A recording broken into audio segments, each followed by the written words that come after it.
Good afternoon, everybody, and welcome to this event, the Introduction to Physiotherapy at St George's, University of London. My name is Lanisha, and I'm the Events Officer at St George's, and I'm the host for this event today. So during this event, we won't be able to see you, but you'll be able to see and hear us. So for you to communicate with us, you will need to use the chat box function to send any questions you have. So any questions you have from now until the end of the event, please do send them in and we will try to answer them as best as we can. Throughout this event, we will have academics, current students, and also student support staff here to answer your questions. So any questions you do have, please do send them in and we'll try our best to answer them. So the format of this event today will be as follows. We're going to start with a video from the student support team. So you'll be able to hear about student finance, accommodation, and things like that. And then we will hear from an academic who will give you an overview of the course. After that, at 4:30, we will have a live student panel. So we have a panel of our current students talking to you about life as a student here at St George's. Following that, we will have a live Q&A session. So any questions that you have that haven't been answered yet in the live chat, we will answer those live on air. And also any questions that you sent in when you registered, we will also try our best to answer all of those during the live Q&A session too. And then at the end of the event, we will again repeat the student support video, and that's mainly for those that joined the event late and didn't see it at the beginning. So just a few housekeeping. If it cuts out from your side, please do try and log back into the event. We will still be here streaming, but if for whatever reason you're unable to log back in, then we will be recording this event. So we will put the recording on our website in the next day or two. Finally, at the end of this event, there will be a survey that will pop up on your screens. So if you could please take a minute or two just to fill out that survey and give us some feedback about how we did today, then that would be very grateful. So I'm going to play a video for you guys now, and this is the student support video. It's about 14-15 minutes long, and I hope you guys do enjoy.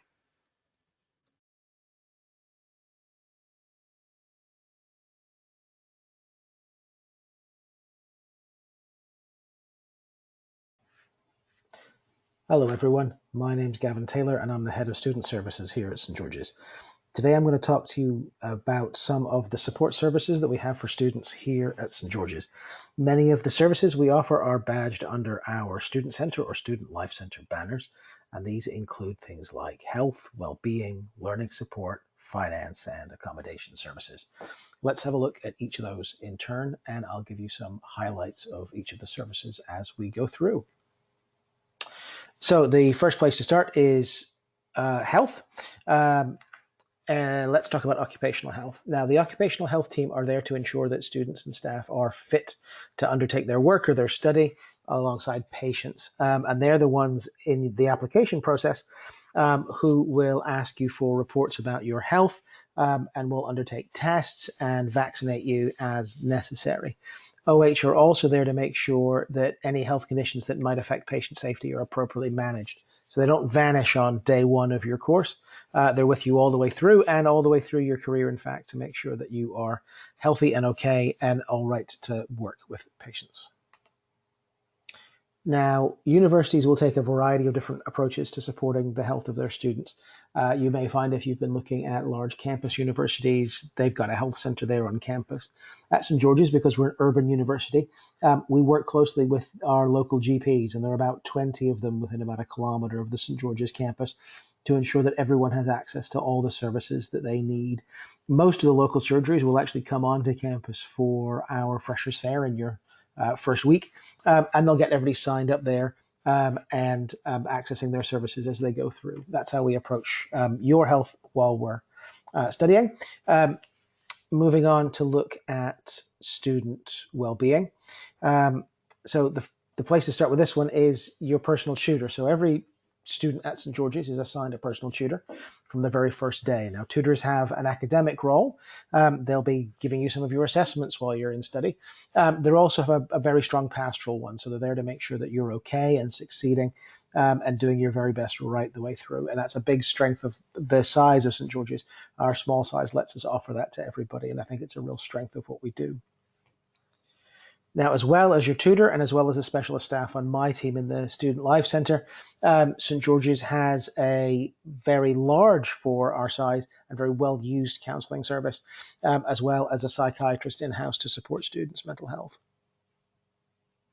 We've also got a thriving faith community for a science-based university, and a chaplaincy that looks after both the university staff and students and the staff at the NHS Trust as well. And we work closely with our students' union in all kinds of different things, from faith right the way through to all the different activities that they offer, to make sure that there's a comprehensive network of support within the SU and the university and the trust next door, and all the way through all around our students while they're studying with us. From well-being, let's have a look at some of the learning support that's on offer. So again, universities will have different approaches to writing and study skills support, but all of them will have some. Here at George's, we operate an academic success center, and that's led by 3 senior lecturers who are there to really make sure that every student at St George's does as well academically as they possibly can. That includes all kinds of different things, from English as a second language support through writing skills, and even A-level refresher catch-up sessions for our graduate entry students. So if you're feeling a bit rusty in the chemistry or the stats, they'll get you back up to speed when you start with us at George's. We also believe that we've got an ethical as well as a legal obligation to support disabled students. Now, I do get approached from time to time with students concerned that their disability may be a barrier to them taking up their place in a healthcare profession. So just to say from the outset, there are very few, if any, barriers to disabled people entering the healthcare profession. There's really no barrier there. And our aim is to ensure that our support is just as rounded as possible to make sure that everybody is supported. And that includes the academic dimension as well as the clinical placements and other things that you'll be doing, as well as all the stuff that surrounds those things, like your housing and other things as well.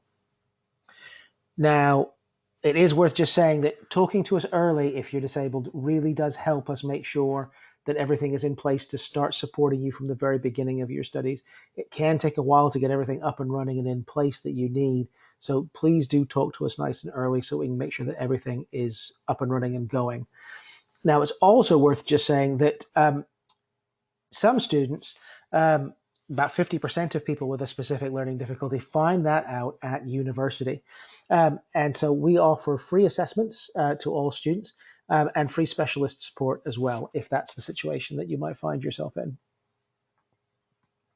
So let's have a look at finance. So I guess the first thing that I'd like to say here is really just to reassure you, there are 2.5 million university students in the UK at the moment. Now, these are folk who are on the same financial footing as you will be when you are studying. The amounts of money involved in higher education at the moment are daunting. Student loans are large, fees look big. And there's a lot to think about, but just remember there are 2.5 million people who are managing okay on it. It's not necessarily an easy thing, but it is a thing that people can do, and you can do it too, and we are here to help you do it. So just some things to keep in mind. UK tuition fees are currently £9,250. They are largely set by Parliament. Will we see things change in the next few years before you start? That's a possibility. And we'll communicate that all the way through. But just for the moment, the data we've got 9250. Maximum maintenance loan. So this is for UK students who are living away from the family home in London. The maximum amount you can get in a loan from Student Finance England is £12,382 per year. And also just to note that students who are undertaking training towards allied health professions, so physiotherapy, radiography, paramedic science, and indeed our colleagues doing midwifery and nursing, they're also eligible for a bursary from the NHS of £5,000 per academic year as well. Now, if you're taking out a student loan, there are no upfront costs for attending university. So the Student Finance England or the Scottish equivalent or the Welsh equivalent or the Northern Irish equivalent will pay for your fees. And everybody is guaranteed to receive that loan if they apply for it. So if you're a UK student and it's your first degree, if you're not taking a degree an undergraduate degree for the second time, you are eligible to have it funded by government. Now, the loans that you take out, both for your tuition fees and for your maintenance costs, become repayable after graduation once you're earning more than £27,000 per year.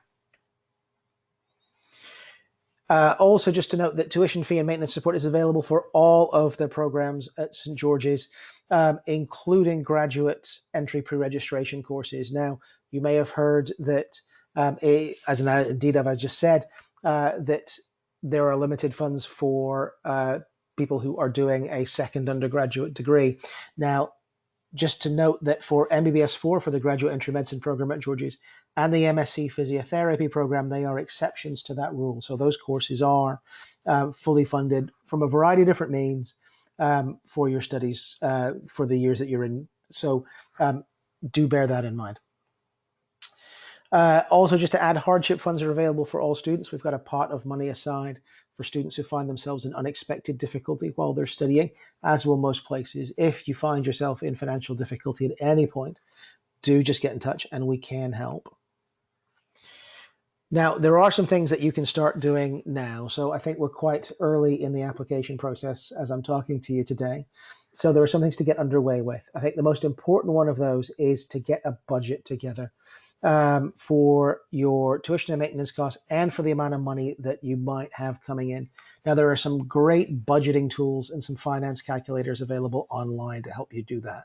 You can find this by checking our website. We'll point you at the various calculators, or the NHS one, or the Student Finance England one, or just Google them. There are loads of things out there, and you can work out within about 20 minutes of online searching just how much you're likely to have as income and how much you're likely to spend as a student living in London, and let you work yourself out a budget for the years that you'll be in study. It's really important to do that.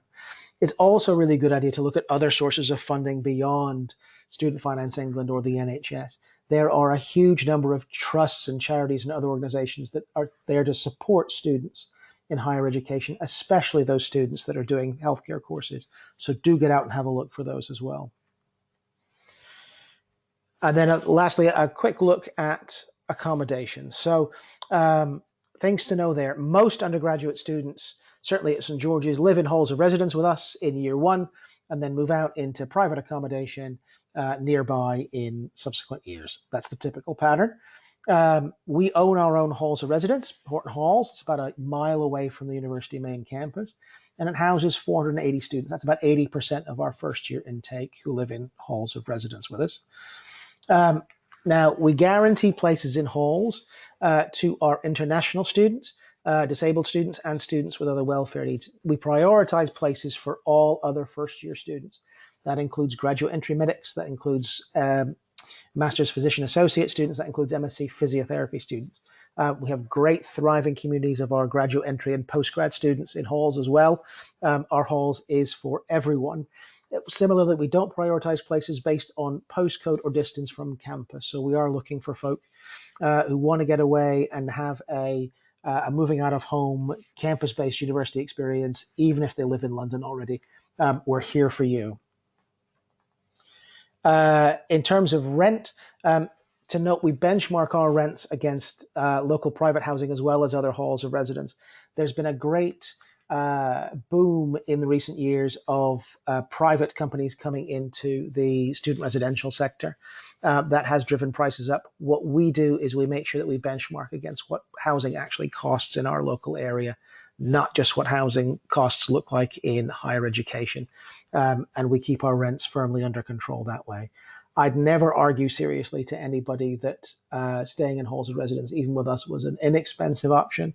But I would argue, looking against local rents, we certainly are a less expensive option in a lot of cases.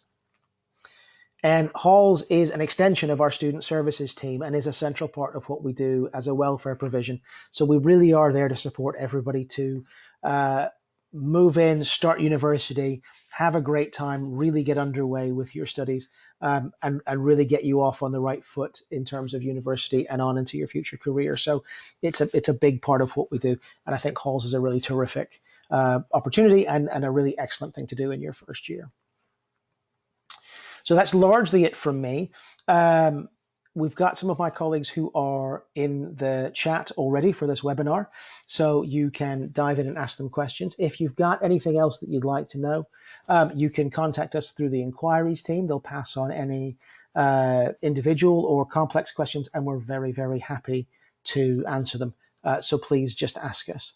And a slight bonus for me, I'm aware sometimes that we don't just have future students looking at this, but we also have mums and dads looking at this as well. So if you are a mum and dad watching, or you want to let them know a few things if they're concerned, here are a few things that I'd like them to know as well. The first of that is George's is one of the safest campuses in London per the Metropolitan Police stats. We are a very safe place. We're in a very, very safe part of a big city. Students don't behave as you'd imagine is another thing I'd like you to know. Our students typically, as are many university students, our students typically are in employment. They are typically involved in community activities. The local community is usually very pleased to see our students coming rather than the opposite. They really are a huge boon to the local area. And so our students are not as students might normally be perceived to be. Universities, and George's included, will offer support and training to new students and don't pull any punches. We do anti-racism training in our first week. We do anti-sexual violence training in our first week. We don't pull any punches about what our community is about or what sort of profession that folks are trying to get into. So that will happen in the first week to keep everybody safe, to introduce them to community and really get them thinking about what's going to come ahead. We usually can't talk to you without the student directly requesting. And lastly, having the talk, and I don't mean that talk, I mean a talk about finances is hugely invaluable and really, really is probably the best thing that you can do for a student before they get off to university. Anyway, that's my time. Thank you very much for listening to me today. Again, there are folk available for questions in the chat, and we're available really from now until you start and right the way through if you've got to ask us. My name's Gavin Taylor. Thank you very much for coming to see us today online, and we look forward to seeing you in the future.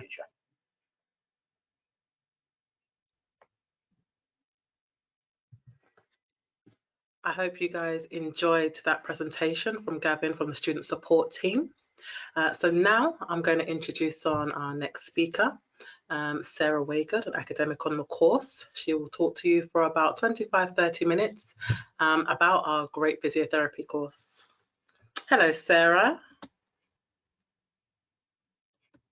You're on mute. Good afternoon, everybody. Right, I've just got to click a few buttons and I've got a little presentation to share with you. Just while I'm here, there's a couple of questions in the question pane I'll quickly answer, if I can. Nisha, no, there are no places available for 2021 entry.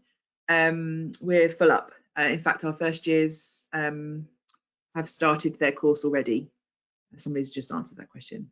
With regards special education needs students and their support, I might touch on that a little bit in my presentation. Otherwise, I'm going to come back to that afterwards. So let's get rid of that. Whoops. Too many things to click. Okie dokes. Get rid of that. Right, I'm hoping you can see this, my title page. So as Alicia says, my name's Sarah Waygood. I am a physiotherapist and I'm one of the lecturers on the BSc and MSc physiotherapy programs.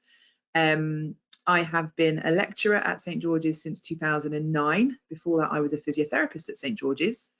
And I've done a number of different roles, but by far my favourite is this one in admissions. And I do lots of outreach and recruitment to our programme, promoting careers in physiotherapy, and of course, encouraging people to apply to come and study physio at St George's. I'm going to take you through some information about BSc physiotherapy and hopefully give you an idea a little bit about what it's like to study at St George's on the physiotherapy degree programme, which should lead nicely into the next session where some of my current students can tell you about the experience from their perspective. So a little bit of an outline of the presentation there. That's what I'm going to go through. I'm afraid we are going to talk about COVID because it's relevant and important right now. And I'm also going to tell you about exams. You haven't even enrolled on a program and we're already telling you about the exams on our program. Very, very important as well. So first of all, what does a St George's Physiotherapy graduate look like? Well, we're in this really to nurture and grow the physiotherapists of the future. This is really what we're all about. And as a physiotherapist myself, I feel very passionate about safeguarding my profession.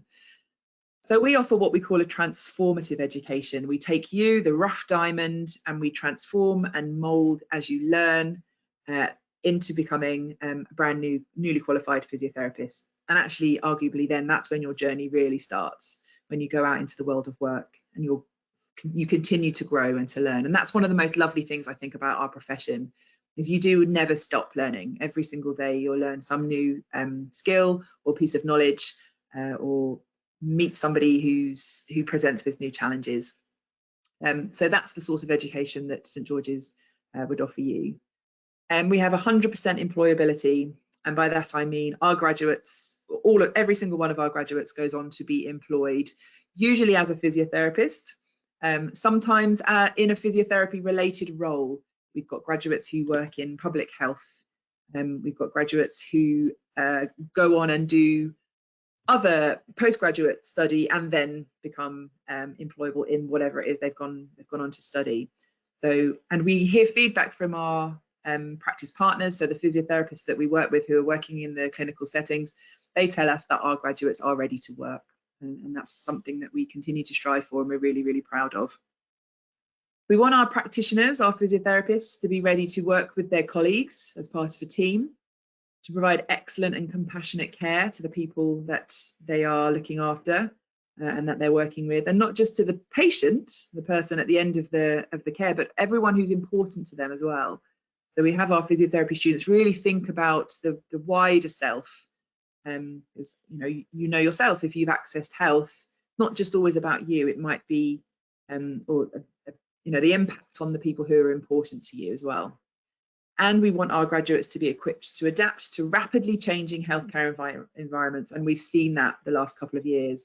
And our students have been part of that. Our students who've been out on clinical placement have seen their experiences change very differently because of the impact of COVID. And our new graduates and our recent graduates have, again, shown that they're really able to change the way that they practice. And we've been really proud of, there's been some St George's alumni who've been awarded special OBEs and BEMs and things in the Queen's Honours for the part that they've played. So really, really proud of all of our students and graduates.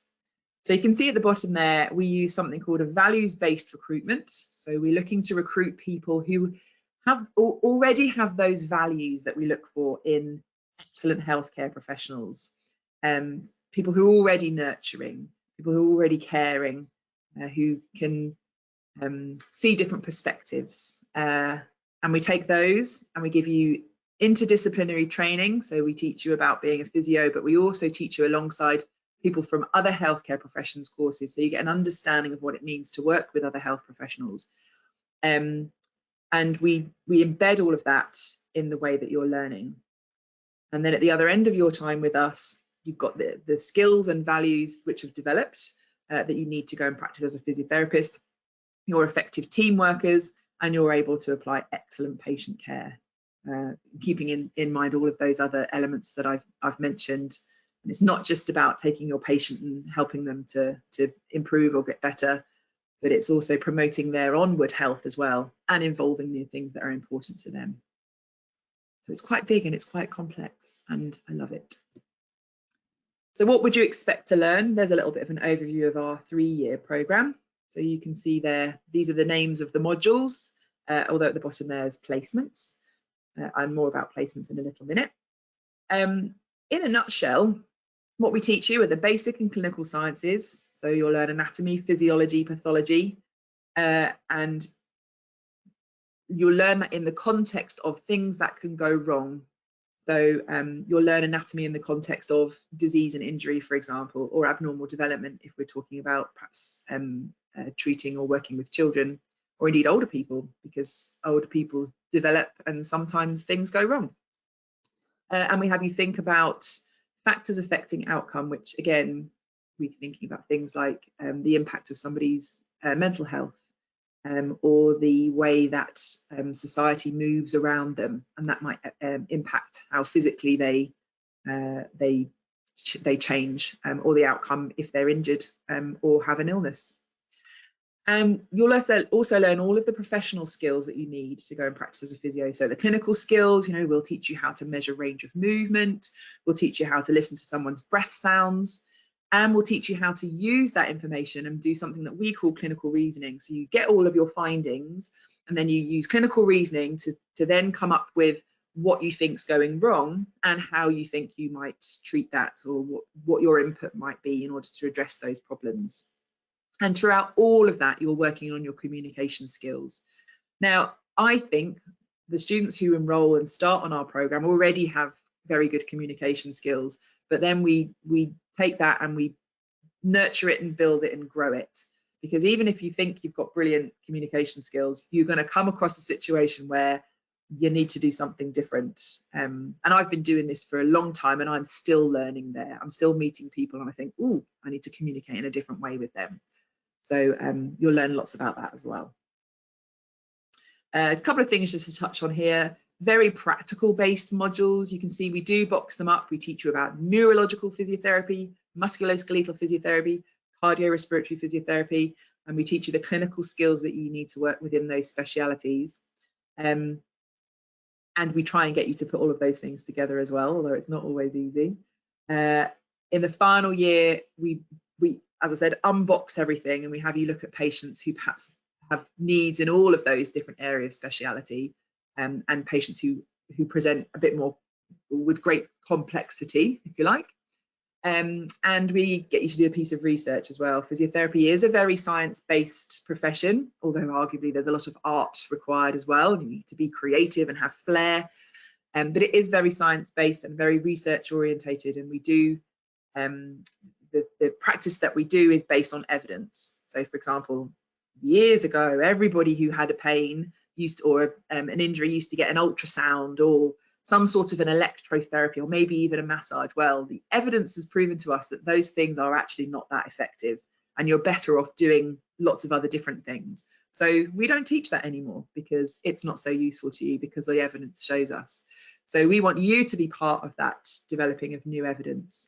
So we have our students take part in a research project as well. And that's, if you didn't know, and I didn't know till, well, way later than I should, that's the ONS bit of a degree. So if you're looking at degree programs, if it says BSc ONS, the ONS means you've taken part in a research project. In terms of our teaching methods, we try and use lots of different ways of learning, because we recognise that people learn in lots of different ways. So we do have lectures, and the lecturer will be either stood up in front of you in a lecture theatre teaching you, quite what we call didactically, so that's us sharing information. There'll be Q&A, and we try and make it as engaging as possible, but a lecture's a lecture. And of course, these days we're doing more and more online lectures. It's useful for everybody, in terms of juggling people's different roles. We've got students who need to work, who are parents, who have caring responsibilities, who have disabilities, or for whatever reason, it's harder for them some days to come into university.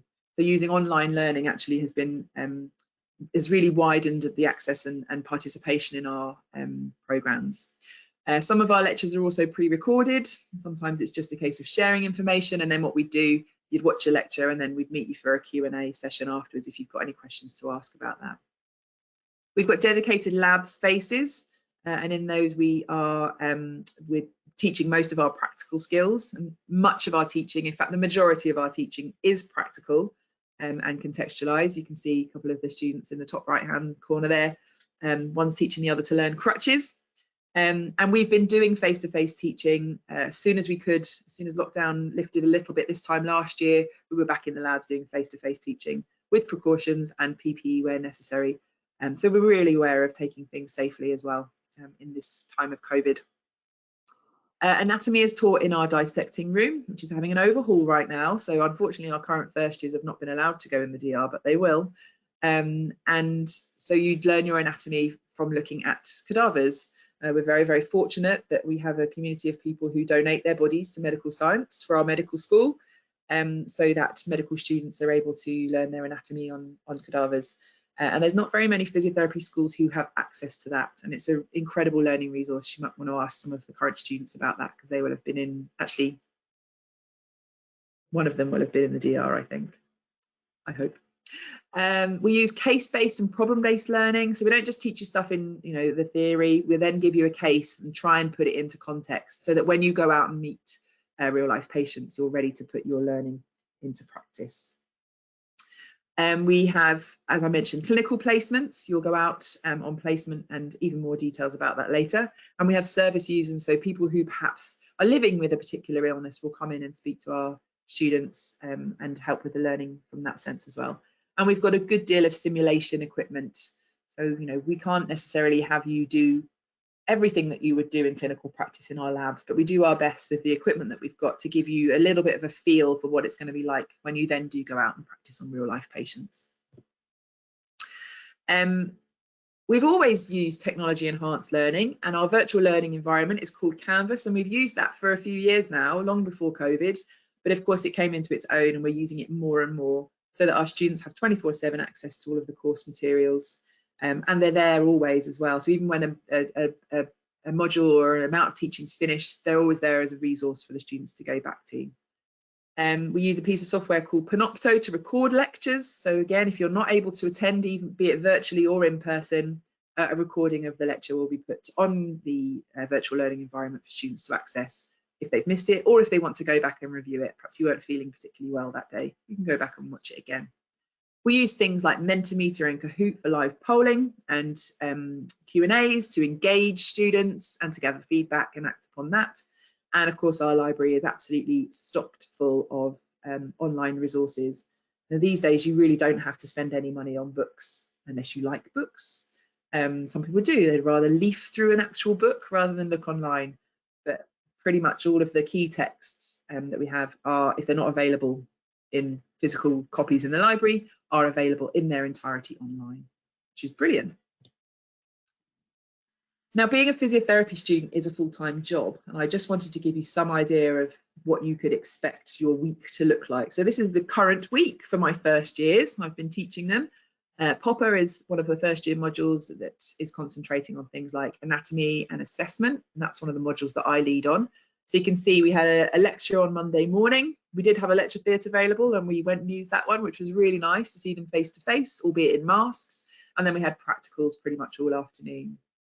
You can see yesterday they had a lecture in the morning and some lectures in the afternoon. They have not been on site today, so they've had Wednesday off. And then Thursday, tomorrow, they've got more teaching, and Friday they've got more teaching. So you can see the different colours of the different modules. So yeah, you could pretty much be expected to be, or expect to be in university pretty much every day. Wednesday afternoons are always protected for sports and activities. There's never any teaching then.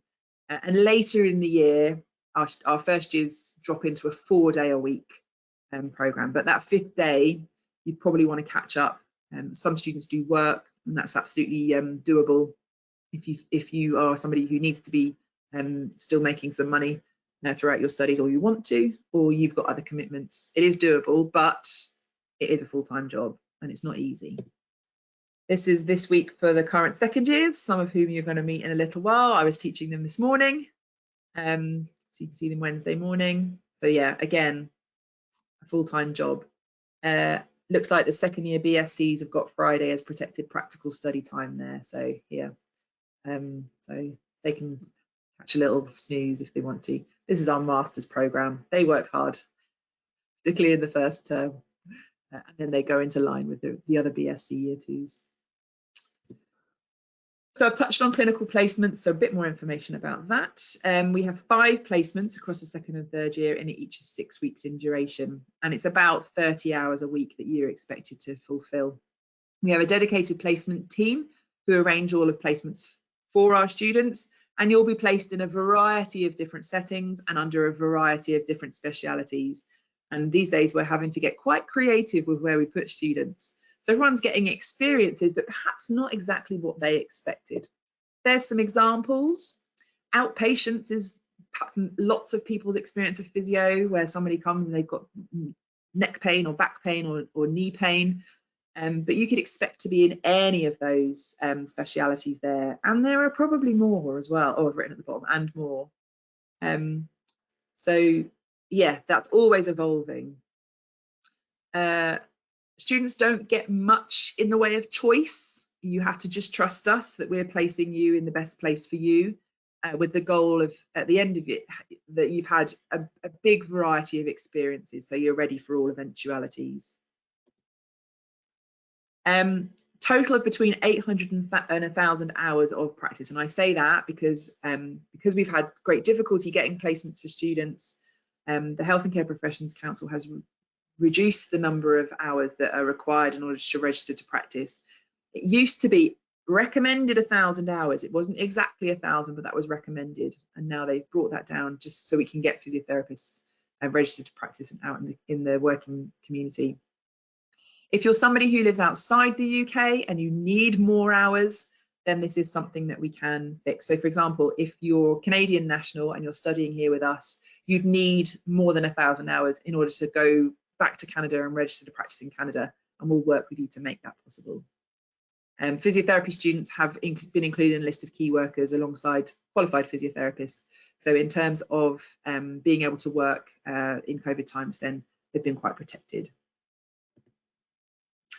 The last little bit about the course, and hopefully you're still there and I can tell you how you can get into the programme. As I promised, this is how we assess our programme. So you've had a little bit of information about the learning. It's really important that you recognise as well how we do our assessments. And just like we use lots of different methods of teaching, we also use lots of different methods of assessment, because people can really thrive in different ways of doing that. We do have some exams, but they're few and far between these days, and they're not lengthy things. They're very much short answers or short questions requiring short answers, or multiple choice exams. And on the whole, we use written coursework, reflective portfolios, and practical exams. And in your first year, it's more of what we call an OSPE, and a more structured practical exam where we say, please demonstrate this, and you go ahead and demonstrate it. And in the second and third year, then it's more of an interactive one. So you're given a bit of a case, you're demonstrating something, and the examiner will ask you to justify what you're doing, ask you more questions about it. So you're demonstrating that extra layer of knowledge and clinical reasoning. We use presentations a lot, really, really useful skill to be able to present information to small groups, either as like a platform presentation or using a poster. And the research project is written up. If anyone's done a degree before, it's not a dissertation. You carry out the research and then you write it up as if it's going to be published. So it's not thousands and thousands of words. It would be the size of an article that's published in the journal, which is nice. And that tends to be done as a team. So a little bit about how to get in, if you're still there and thinking, yep, St George's is where I think I might be happy. Well, what are we looking for? So these are the kind of the three strands of sifting, if you like, in terms of our admissions process. We're looking at your academic criteria, and these are our requirements. You need to have GCSEs or equivalent in maths, science and English at a grade 4 or better, or an old school C if yours are older, and A levels, again, or equivalent to ABB.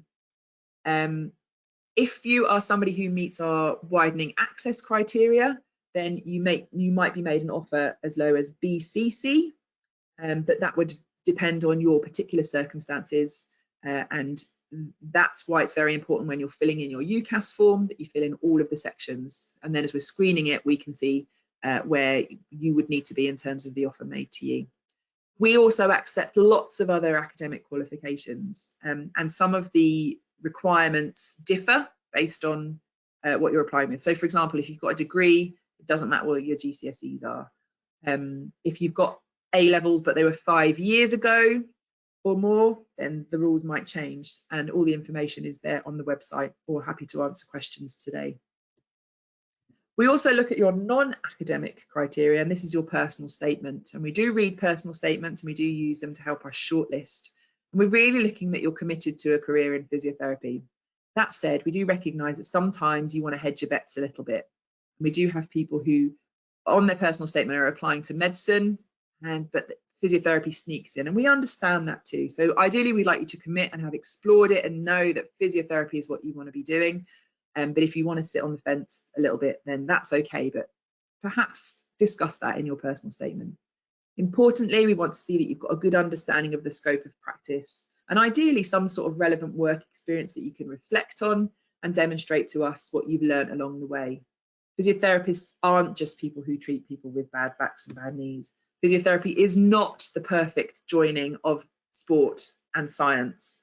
There are lots of elements of those in our profession, but it's not exactly that. So I encourage you to do a little bit of research if you haven't already, and really try and figure out what it means to be a physio. And make reference to the values. If you Google NHS values, it's all there, and that's the sort of thing that we want to be looking for. In addition to that, everyone who applies has to go through a police and health check, including occupational health, which is what Gavin referred to earlier in his presentation.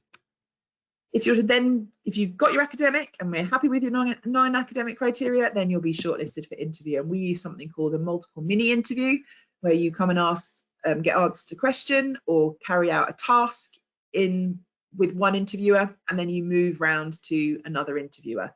Now, it might be that we start doing these in person. It might be that we continue to do them remotely via video. We haven't decided yet. So the last couple of years, what we've done is we've sent the questions out to our applicants, and the applicants have videoed themselves answering the questions. They've submitted the videos, and each one of those videos has been assessed by a different interviewer. So it's been different, it's been fun, but it seems to have worked. And you'll find many of the universities that you're applying to, if you're applying to other institutions, will be doing a similar sort of process. But right now we don't quite know what it's going to look like this year. So last slide from me, running a little bit over. Why choose St George's? Here are some reasons. As I said, I've worked at St George's for a little while now, and it's somewhere where I love to be and I'm really, really proud of. And I think staff and students thrive on lots of different levels. We're the only university in the UK that specialises in medicine, science and health. So if you really want to be immersed in all things healthcare, St George's is the place to be. If you think that's too much and you want to be somewhere that's a little bit more varied, I don't know if St George's is going to be your cup of tea, but something that I love, and as I said, I feel very immersed in. One of the other points there, we share our campus with St George's NHS Foundation Trust. So, you know, the students are walking through the building past people who are patients or who are visiting people or who are healthcare professionals or support staff. So talk about immersive healthy education at its best. We're in the top 5 universities in the UK for graduate prospects, as I mentioned. We get 100% employability. I'm very proud of that. And out of more than 2,000 universities in the world, we're in the top 250. And for the size of our institution, that's really impressive. You know, we're not the size of many of the other universities that have physiotherapy programs. So we're very, very proud of that. We've won awards for excellence in teaching, and the people who teach on our programs are incredibly passionate about what they do, and they're all health professionals from some profession or other. And they're in it to nurture health professionals of the future. And again, something we're really passionate about. Our students have excellent experiences on the whole and great opportunities. And I'll let my current students tell you a little bit more about that and answer your questions. And ultimately, our graduates are really incredible physiotherapists who do go on to thrive in their careers.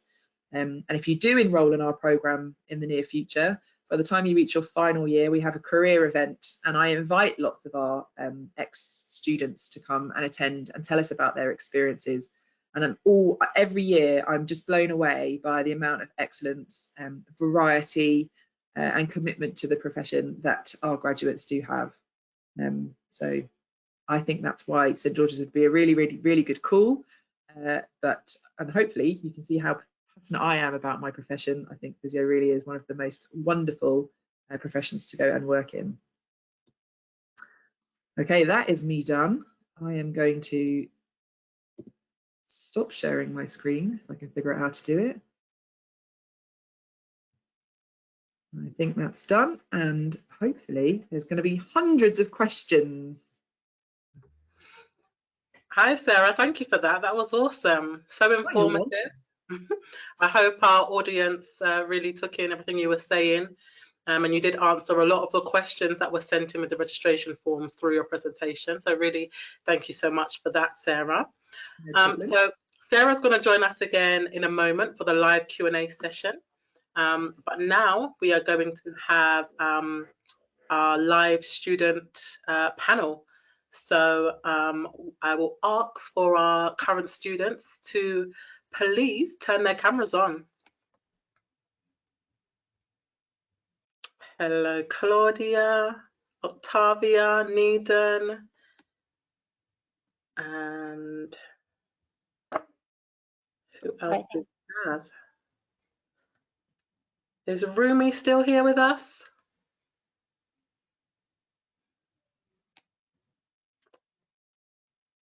Maybe not. Okay, well, we've got 3 of you. So thank you guys for joining us. So now we're going to go into our live student panel. So I'm going to turn my camera off and I'm going to leave these guys to talk with you. And I'll share your presentation slides in just one moment and then you guys can get started.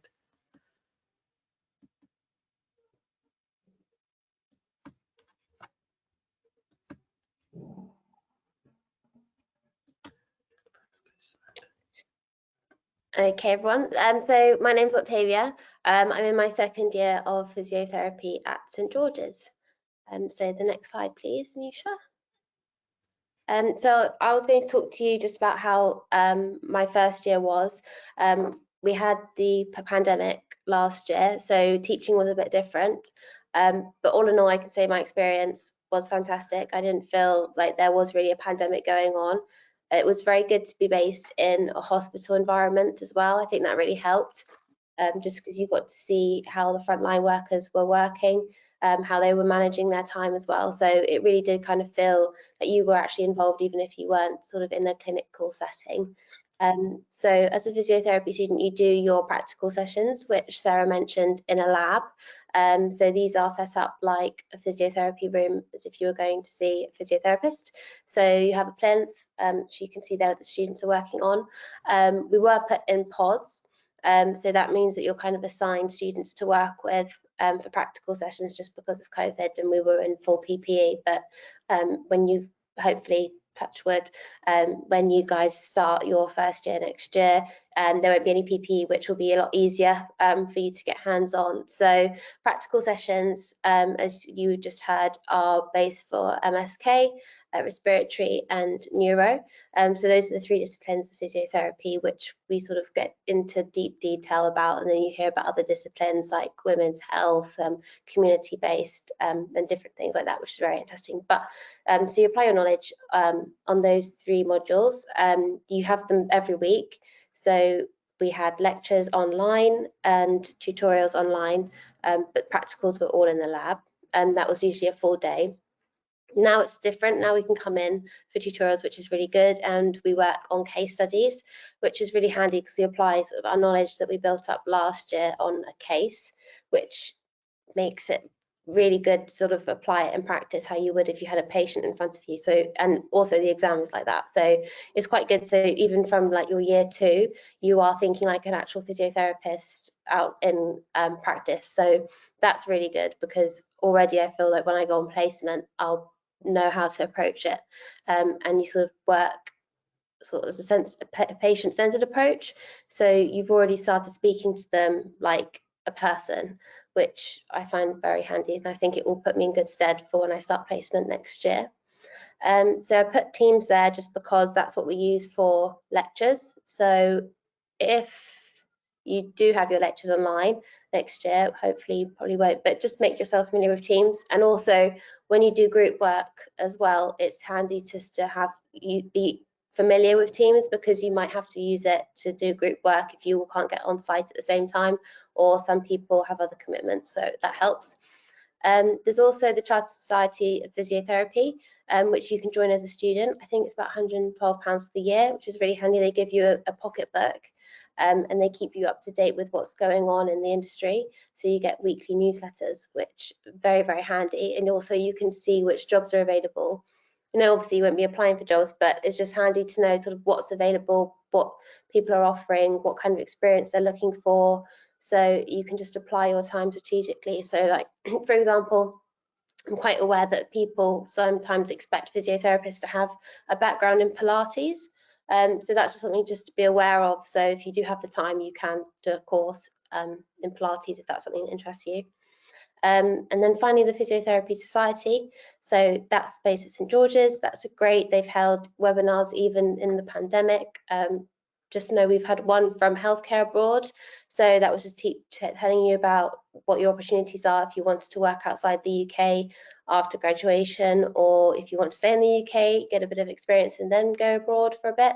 So it's plenty of opportunities. St George's aren't sort of making you stay at St George's sort of on site after you've graduated. They're very flexible and willing to help you in all directions you want to take in life. And the students are all from different backgrounds. I'm a mature student, so this is actually my second degree, and I've also got a master's in science. So people are all range, or people are sort of in their older life and they just want to start a new degree or career. So there's plenty of people that you could get along with, and it's really helpful actually to have people from all different kinds of backgrounds, because when you're out in clinic, you're going to have people from all kinds of backgrounds. Your patients are not all going to be the same.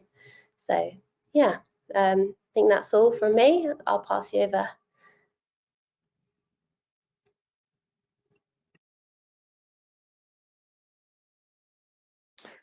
Hi everyone, my name's Naden. I'm in my final year at St George's, and yeah, I've just got some pictures here to basically, it's all random, so I'm just gonna talk through each one. Obviously, St George's is based in Tooting, and it has very quick access into central London, so there is like so many things to do, especially if you choose to live in halls. You have quick access by using the tube to get into London and go to basically anywhere you want to go. So I would definitely take the time, especially if you're not from London, or if you are but haven't really explored it. I would definitely take the opportunity during your free time. You want to break from studying, just to go and explore and see what's out there. So the picture where there's the gym, I lived on campus for my first 2 years. So I lived in halls for my first 2 years, and I like going to the gym. So I was just wondering, well, where can I work out? So as well as the university having sports and societies, there are local gyms around. There is the gym group, not too far, literally in between halls and your journey into university, and they do like a good student deal where you pay like a one-off payment, and then you can use the gym as many times as you want for like 9 months, and you get to pick another location as well. So if you like go home and there's like a branch out there, that could be your second gym. So the middle picture is of myself on my very first placement. I'm currently on my second placement. Due to COVID, we had to drop one of our second year placements. So I'm doing my second year placement at the moment. But yes, that picture in the middle was of me on my first placement. And as Sarah said earlier, there is an array of different places you can go. And that placement was actually at a vaccination centre that was put up in Battersea. And yes, I was injecting people. So it's very hands-on, and but it was a good experience in terms of like learning how to talk to people in different situations. And obviously during a very vulnerable time with COVID and certain people being a bit skeptical, it really helped me to like enhance my people skills. And that's one of the qualities that is very, very important in physiotherapy. It's not just the anatomy, it's not just knowing about pathologies, but it's how you interact with your patients and people that come in to see you. So that definitely helped me develop in that aspect. The picture that is on the top right, so it's just a room full of plinths, which is basically what we have on the 5th floor at St George's. There are a couple rooms with plinths, and I placed that picture there to basically say practice, practice, practice, practice outside of the actual like your actual teaching time, your actual practical sessions, get your friends on the course, go in there, and when there is time and space, they'll let you know when there are, free, when those rooms are free, go in there and practice as much as you possibly can, because you're going to need it. So that's definitely one piece of advice I would definitely say, whether you're going to practice MSK, whether you're going to practice neuro, whether you're going to practice RESP, just make sure that you practice, and make sure that you let the technicians know if you do need anything, any pieces of equipment, any dummies, and I'm sure they'll be happy to help you with that. And last but not least, the bottom picture on the right is again me at the vaccination center with 3 of my fellow classmates, and this picture is just to represent and show you how much you actually need your classmates. Like, you cannot pass this course, you cannot get through this course on your own. There's no way, there's no chance. Everyone is so supportive. Like, I love every single person on my course, and we just get on so well, and we support each other. When someone's having a bad and a rough day, we're all there just supporting each other. You all have strengths and weaknesses, so you all need that to get through the course, and it's so essential. So yeah, if you are going to come to St. George's, that's one of the things that is great, is that I've noticed that in every year, everyone just works together so that you can all become and achieve to become a physiotherapist. So yeah, that's everything from me. I think I'm passing it on to Claudia. Yeah, hi, I'm Claudia, and I'm also a second year physio student. So this is my second degree as well. So I did a previous degree in sports science, and I actually hadn't really considered physio that much before the year before I started. And then I was kind of working out what I wanted to do. And this was something I came across. I applied for the MSc, but was offered a place on the BSc, and it's honestly been the best decision. That's been great to have that extra year to kind of get the basics under my belt a bit more than I would have had with the MSc. So that's cool. Yeah, similarly to the others, there's a great balance on the course of students that are school leavers and mature students. I definitely felt coming in, I was concerned that it was going to be a lot of school leavers and not that many mature students, and I knew other people like now on the course that felt the opposite, and it's really nice to kind of see such a range of people with a range of different experiences coming in. So some people are straight out of a previous degree, some people have worked in other jobs for years and then decided that they want a career change. So that's been really nice and really helpful when we're talking practically about how to kind of, deal with people, like they have lives and they've got similar experiences to us. So that's been really cool as well on our course. And so, yeah, so these photos that I've just popped on, I found, getting to know people on the course. I was a bit worried with COVID that it would be hard, but everyone was so keen to, get to know people. And it's because you're doing the practical sessions, you're getting to know people quite quickly. And I wouldn't say I know everyone on my course because of the way that we've been kind of put in pods to, help with the spread of COVID. I've got to know the people that I have come across, and it's been really fun. So there's a picture of Richmond Park, which is really nearby. And when you're in a busy city, it's so nice to get out to a bit of countryside.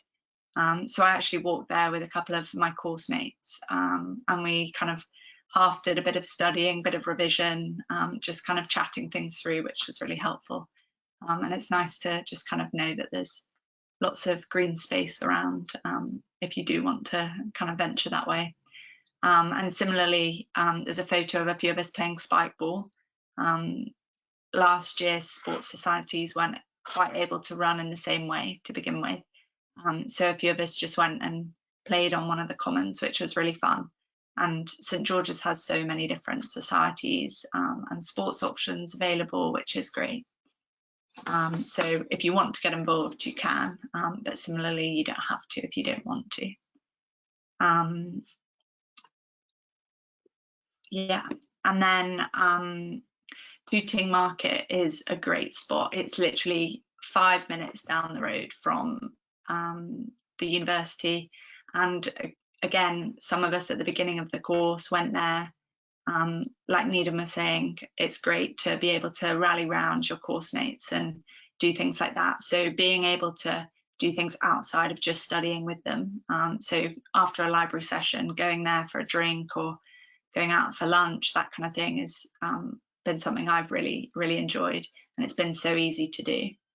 And the other thing that I wanted to kind of just share a bit about is the annual fundraising campaign that I was part of. So I was employed by the university to do this, and so that meant that it fitted around studying. It was a great way to earn a bit of extra money, and yeah, helps kind of living costs and things like that while studying at St George's. And yeah, it was a seasonal thing for a couple of weeks, so that was really great. But I think one of my big reflections is how broad physio is as a course. Studying it, growing up, like most people's experiences, is quite narrow. So I'd known of it as an MSK kind of sports injury kind of rehab, and then personally kind of experienced more of the ICU through family and that kind of side of it, and seeing the respiratory side. And the more I'm learning, the more I'm like, wow, this is amazing. There are so many different avenues to go down. So whether you already know that you want to work in ICU, or you want to do sports physio, or there's so many options, and what's great is we'll get placement across a huge variety of them. So I'm really excited to start that in March. I think that's all from me. Thanks.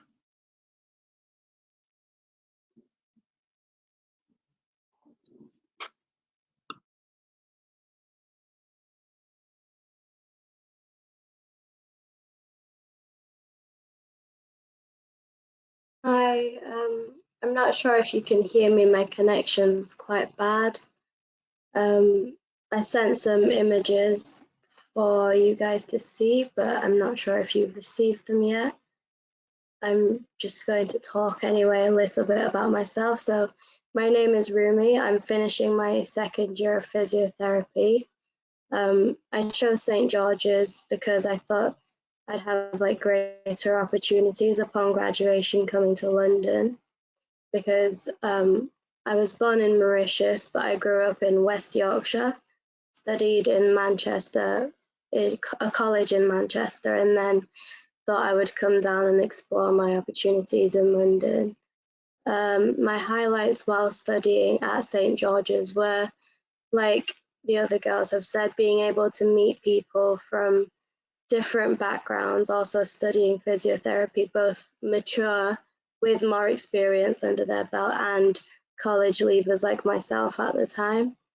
It was nice to know like how everyone had different amounts of knowledge about sports science or about a previous degree, about uni life itself, and just comparing that to my own experience at the time, which was very little. I enjoyed trying new things, like the social side of university, like joining societies, going to student parties, trying a boat party, which was pretty fun. We have different societies at St George's, like a knitting society, athletic society, fencing, pop quizzes. This is where I made a lot of new friends when I joined university, outside of the physio course, which is good to have friends outside of your course. It's easy to get lost in a small bubble of people, and then when you continue through university, you kind of stick with those same people.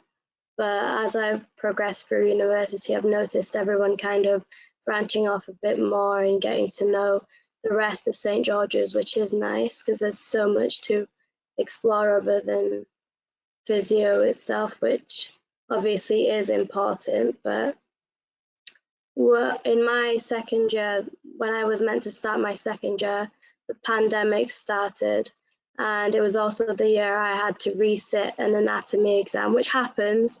Sometimes you do have to resit exams, so I had to resit my anatomy and I passed it. But during that year, during the first lockdown, I was in housing with 3 other students from St. George's, and it was a 2-year contract, but I wasn't getting student finance loans or anything because of my deferred year, which happens when you have to resit an exam. You don't progress on to the 2nd or 3rd year until you've completed that exam. So I was basically working in a hydrotherapy clinic in Morden, not too far from Tooting, where St. George's is. And I gained a lot of experience there working as like a receptionist and assisting with hoisting patients in and out of the pool and stuff. You can Google a little bit about hydrotherapy if you don't know much yet, it's fine. So yeah, I was working, and then what I've noticed is that hydrotherapy, which is another part of physiotherapy, is a great topic to explore. It's an effective sort of treatment that you can give for patients that have had injuries or like surgery and are just trying to regain mobility at a slower rate, or like to make it easier to move in water before they go back onto land. So I would love to explore hydrotherapy once I graduate from my current degree, which is my first degree, by the way. What surprised me the most about being at university was how easy it is to become isolated.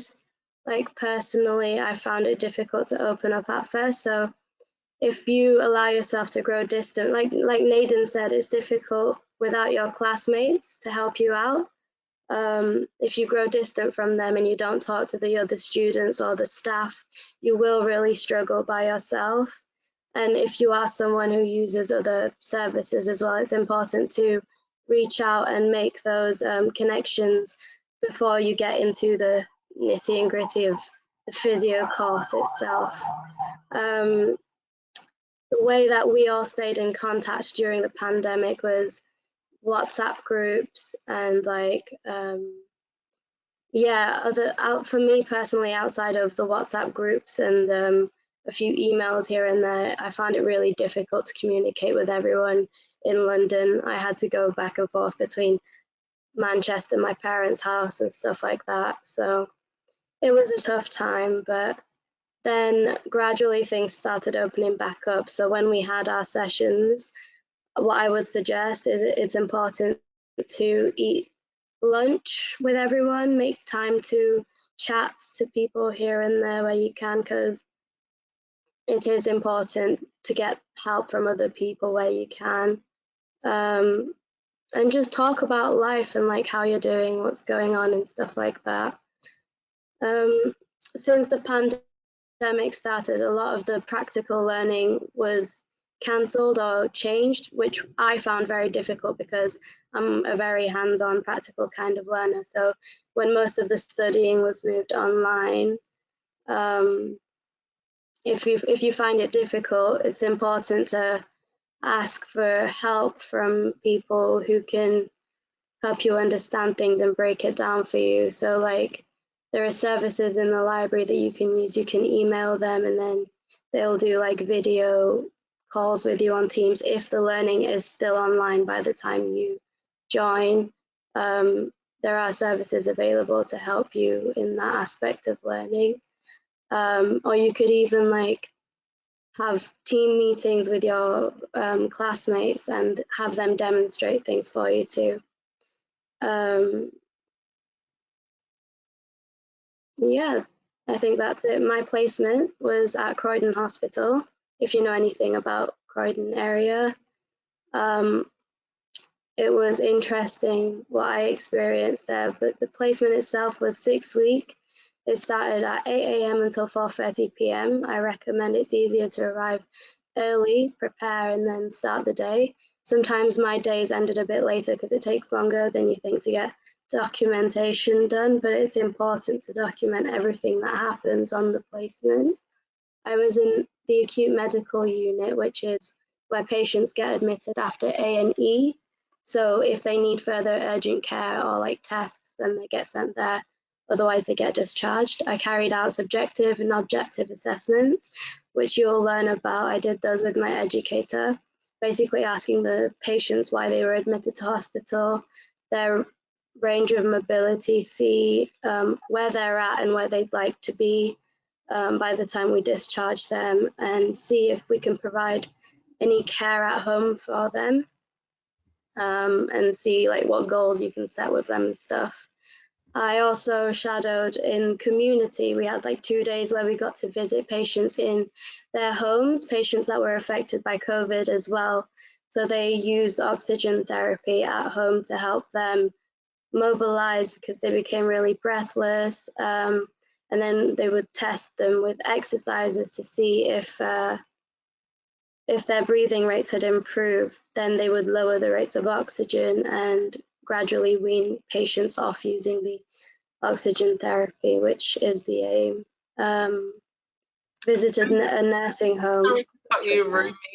Thank you so much for your insight. No, that's fine. I know you've got loads to say, but thank you so much for that, and thank you to the rest of our students for your input into student life at St George's, being a physiotherapy student. Thank you very much. So what we're going to do now, we're going to go into just the live Q&A part of our session, which is where we just answer any remaining questions that are in our chat box, and any questions that you guys have sent in that haven't already been responded to. So before we start that, I'm going to ask if Sarah can join us back on screen, and that way we can have responses from an academic as well as current student as needed. Okay, thank you so much, Sarah. Let me stop sharing my screen. Excellent. So I can see that all the questions that were sent in have been responded to. There are some coming in as we're talking right now. But first, I'm just going to pick up the questions that were sent in with the registrations. And let's just see if there are any remaining questions there that need to be answered. I think there are just a small handful. Okay, so do we accept international students onto the course, or those that have international qualifications? Yes, absolutely. They weren't listed in my presentation, but if your home country's qualification is equivalent to one of our UK requirements, and we use a company called NARIC to check for equivalency, then absolutely you could be eligible to be considered for the programme. And I would encourage you to go to the website and see if you can see your country. There's a link to a list of all of the international qualifications that we accept. And if you can see your country there, brilliant. Otherwise, there's also a link to click to contact our international recruitment office, and you can ask them directly, this is what I'm studying, or these are the grades that I've got. Is this something that you would be able to consider? And we do absolutely welcome international students to the programme. Excellent, thank you. Another question for you, Sarah, is do we offer elective placement opportunities? So yeah.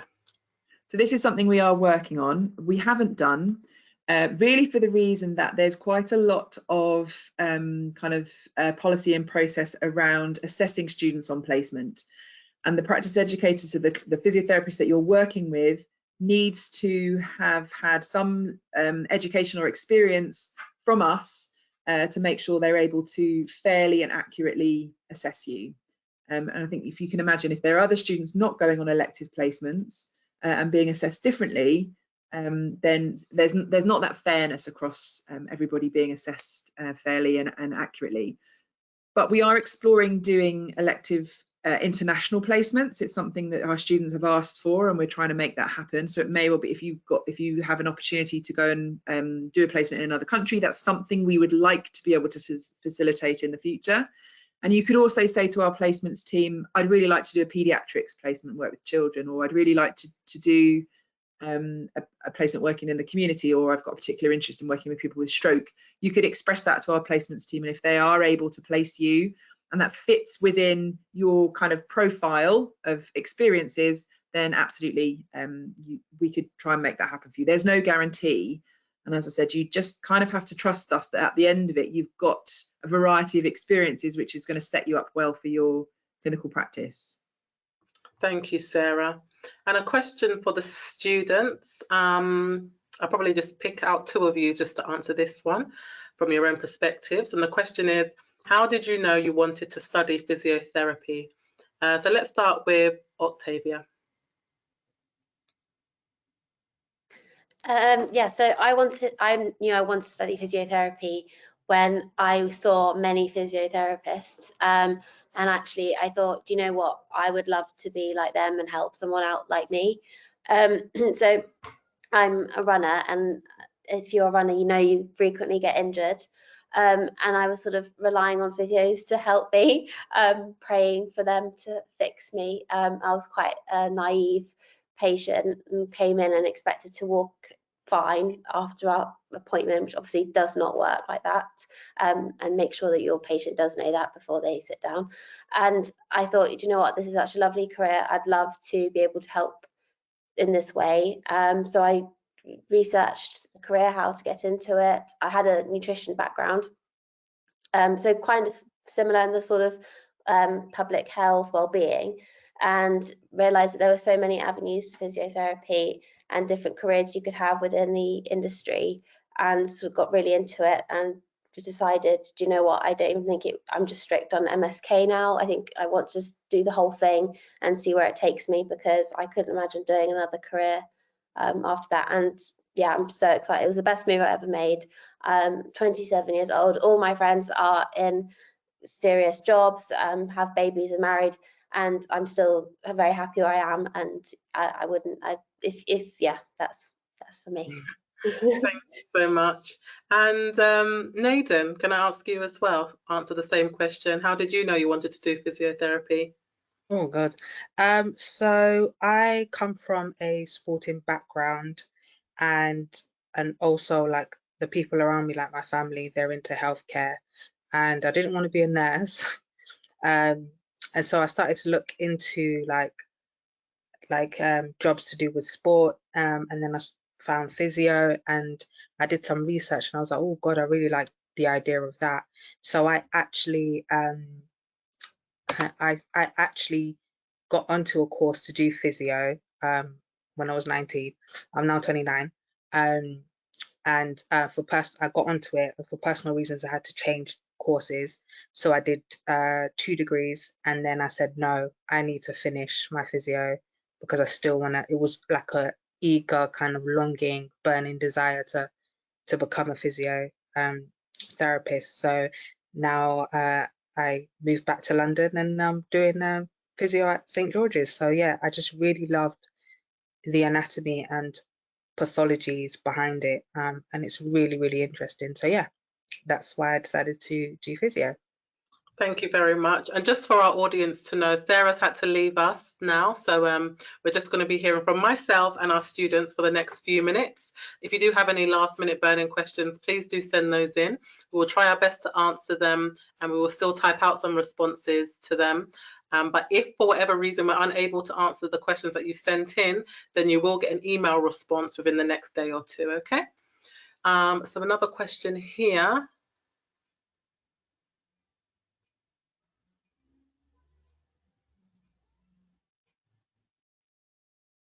I'm going to reword this question.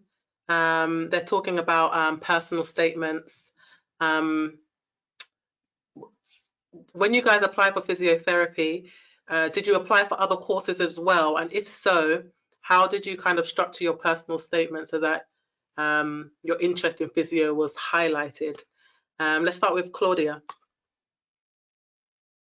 Yeah, so I just applied for physio, so it was quite easy to direct it at that.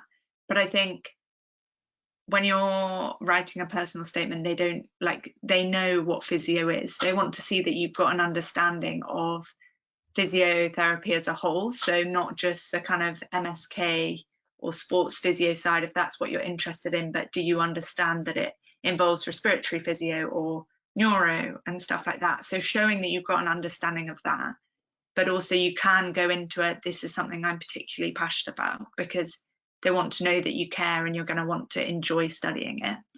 But I think also you want to talk about yourself. Being a physio is a very person orientated career.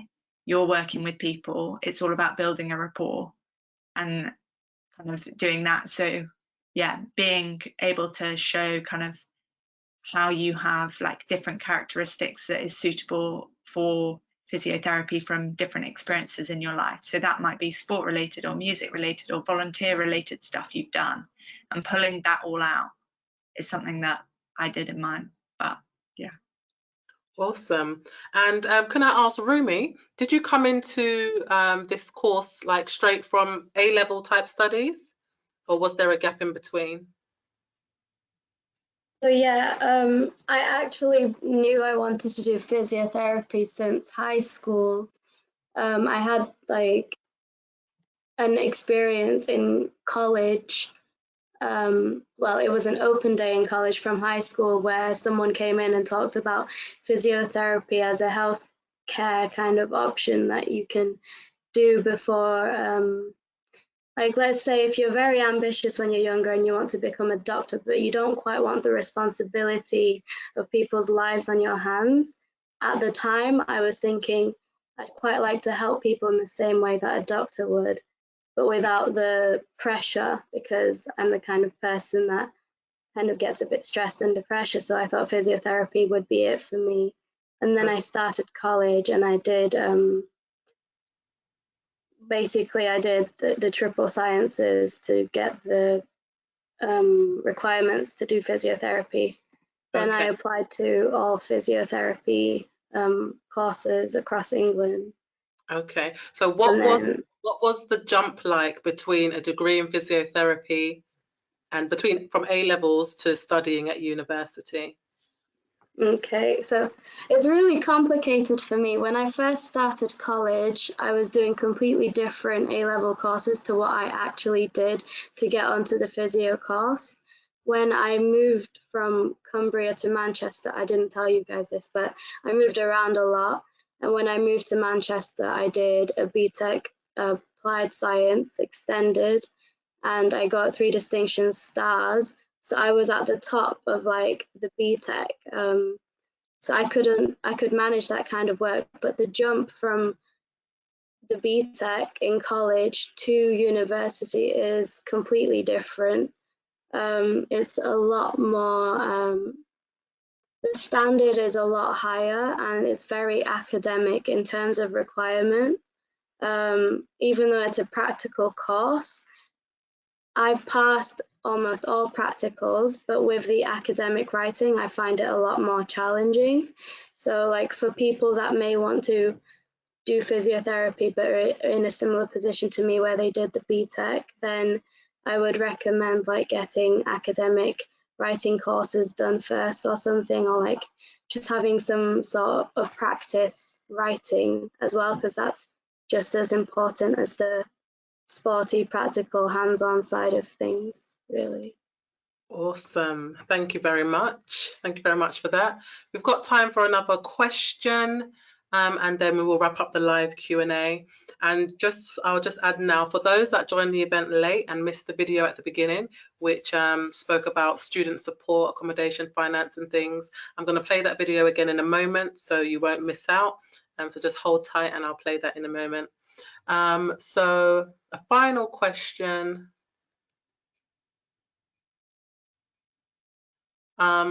I guess again, I'm going to reword this again, but with your placements, are all your placements over here in the UK? Does anybody ever do any placements overseas?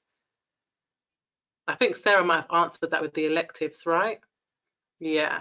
So to the person that asked the question, is it common to take a work placement abroad?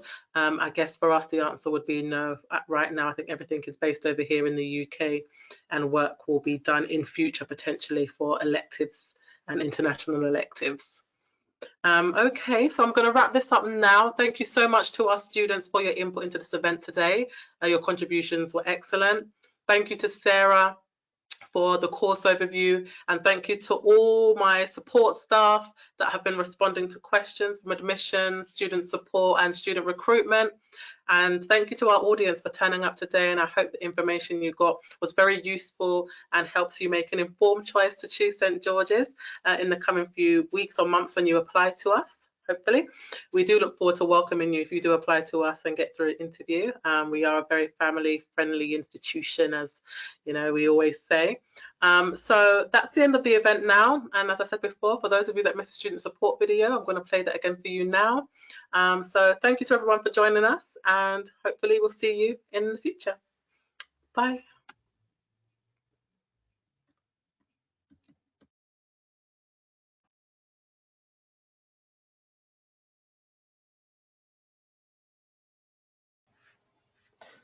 Hello everyone, my name's Gavin Taylor and I'm the Head of Student Services here at St George's. Today I'm going to talk to you about some of the support services that we have for students here at St George's. Many of the services we offer are badged under our Student Centre or Student Life Centre banners, and these include things like health, well-being, learning support, finance and accommodation services. Let's have a look at each of those in turn, and I'll give you some highlights of each of the services as we go through. So the first place to start is health. And let's talk about occupational health. Now, the occupational health team are there to ensure that students and staff are fit to undertake their work or their study alongside patients. And they're the ones in the application process who will ask you for reports about your health and will undertake tests and vaccinate you as necessary. OH are also there to make sure that any health conditions that might affect patient safety are appropriately managed. So they don't vanish on day one of your course. They're with you all the way through and all the way through your career, in fact, to make sure that you are healthy and okay and all right to work with patients.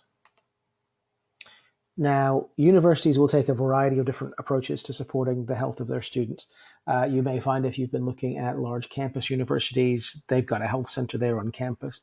At St George's, because we're an urban university, we work closely with our local GPs, and there are about 20 of them within about a kilometre of the St George's campus, to ensure that everyone has access to all the services that they need. Most of the local surgeries will actually come onto campus for our Freshers' Fair in your first week, and they'll get everybody signed up there and accessing their services as they go through. That's how we approach your health while we're studying. Moving on to look at student well-being. So the place to start with this one is your personal tutor. So every student at St George's is assigned a personal tutor from the very first day. Now, tutors have an academic role. They'll be giving you some of your assessments while you're in study. They also have a very strong pastoral one, so they're there to make sure that you're okay and succeeding and doing your very best right the way through. And that's a big strength of the size of St George's. Our small size lets us offer that to everybody, and I think it's a real strength of what we do. Now, as well as your tutor and as well as the specialist staff on my team in the Student Life Centre, St George's has a very large, for our size, and very well-used counselling service, as well as a psychiatrist in-house to support students' mental health. We've also got a thriving faith community for a science-based university and a chaplaincy that looks after both the university staff and students and the staff at the NHS Trust as well. And we work closely with our students' union in all kinds of different things, from faith right the way through to all the different activities that they offer, to make sure that there's a comprehensive network of support within the SU and the university and the trust next door and all the way through all around our students while they're studying with us. From well-being, let's have a look at some of the learning support that's on offer. So again, universities will have different approaches to writing and study skills support, but all of them will have some. Here at George's, we operate an academic success centre, and that's led by 3 senior lecturers who are there to really make sure that every student at St George's does as well academically as they possibly can. That includes all kinds of different things, from English as a second language support through writing skills, and even A-level refresher catch-up sessions for our graduate entry students. So if you're feeling a bit rusty in the chemistry or the stats, they'll get you back up to speed when you start with us at George's. We also believe that we've got an ethical as well as a legal obligation to support disabled students. Now, I do get approached from time to time with students concerned that their disability may be a barrier to them taking up their place in a healthcare profession. So just to say from the outset, there are very few, if any, barriers to disabled people entering the healthcare profession. There's really no barrier there. And our aim is to ensure that our support is just as rounded as possible to make sure that everybody is supported. And that includes the academic dimension as well as the clinical placements and other things that you'll be doing, as well as all the stuff that surrounds those things like your housing and other things as well. Now, it is worth just saying that talking to us early if you're disabled really does help us make sure that everything is in place to start supporting you from the very beginning of your studies. It can take a while to get everything up and running and in place that you need. So please do talk to us nice and early so we can make sure that everything is up and running and going. Now, it's also worth just saying that some students, about 50% of people with a specific learning difficulty find that out at university. And so we offer free assessments to all students and free specialist support as well, if that's the situation that you might find yourself in. So let's have a look at finance. So I guess the first thing that I'd like to say here is really just to reassure you, there are 2.5 million university students in the UK at the moment. Now, these are folk who are on the same financial footing as you will be when you are studying. The amounts of money involved in higher education at the moment are daunting. Student loans are large, fees look big. And there's a lot to think about, but just remember there are 2.5 million people who are managing okay on it. It's not necessarily an easy thing, but it is a thing that people can do, and you can do it too, and we are here to help you do it. So just some things to keep in mind. UK tuition fees are currently £9,250. They are largely set by Parliament. Will we see things change in the next few years before you start? That's a possibility. And we'll communicate that all the way through. But just for the moment, the data we've got 9250. Maximum maintenance loan. So this is for UK students who are living away from the family home in London. The maximum amount you can get in a loan from Student Finance England is £12,382 per year. And also just to note that students who are undertaking training towards allied health professions, so physiotherapy, radiography, paramedic science, and indeed our colleagues doing midwifery and nursing, they're also eligible for a bursary from the NHS of £5,000 per academic year as well. Now, if you're taking out a student loan, there are no upfront costs for attending university. So the Student Finance England or the Scottish equivalent or the Welsh equivalent or the Northern Irish equivalent will pay for your fees. And everybody is guaranteed to receive that loan if they apply for it. So if you're a UK student and it's your first degree, if you're not taking a degree, an undergraduate degree for the second time, you are eligible to have it funded by government. Now, the loans that you take out, both for your tuition fees and for your maintenance costs, become repayable after graduation once you're earning more than £27,000 per year. Also, just to note that tuition fee and maintenance support is available for all of the programs at St George's, including graduate entry pre-registration courses. Now, you may have heard that, indeed I've just said, that there are limited funds for people who are doing a second undergraduate degree. Now, just to note that for MBBS 4, for the Graduate Entry Medicine program at George's, and the MSc Physiotherapy program, they are exceptions to that rule. So those courses are fully funded from a variety of different means for your studies for the years that you're in. So do bear that in mind. Also, just to add, hardship funds are available for all students. We've got a pot of money aside for students who find themselves in unexpected difficulty while they're studying, as will most places. If you find yourself in financial difficulty at any point, do just get in touch and we can help. Now, there are some things that you can start doing now. So I think we're quite early in the application process as I'm talking to you today.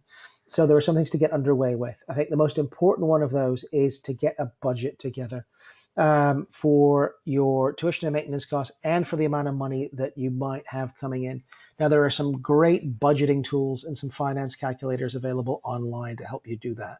You can find this by checking our website. We'll point you at the various calculators, or the NHS one, or the Student Finance England one, or just Google them. There are loads of things out there, and you can work out within about 20 minutes of online searching just how much you're likely to have as income and how much you're likely to spend as a student living in London, and let you work yourself out a budget for the years that you'll be in study. It's really important to do that.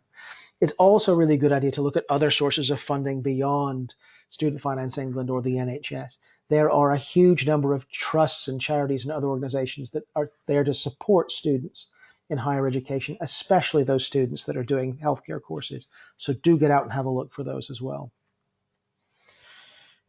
And then lastly, a quick look at accommodation. So things to know there. Most undergraduate students, certainly at St George's, live in halls of residence with us in year one, and then move out into private accommodation nearby in subsequent years. That's the typical pattern.